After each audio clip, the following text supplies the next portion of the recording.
Бүгінгі күнде әлемде жайлаған коронавирус індеті жан-жаққа жайылып, біздің елімізге де келіп қалған жайы бар. Осы арада біз не істеуіміз керек? Біздің істейтініміз ол біз бір-бірімізге ынтық болып, бір-бірімізге көмек қолын созып, бір-бірімізді қолдауымыз. Ардақты пайғамбарымыз адамдардың ең жақсысы адамдарға пайдалы бола білген адам деген. Бұл үйімізде отырып, елімізге, халқымызға, мемлекетімізге дұға қылуымыз.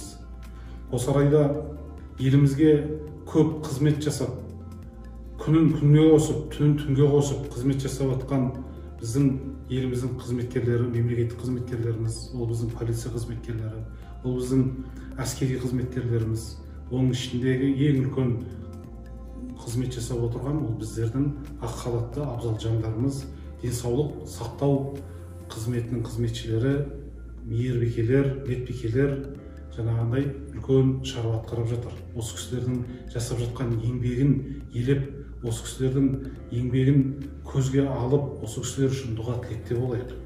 Түсіністікпен қарайық, қолдайық. Сабыр түбі сары алтын деген.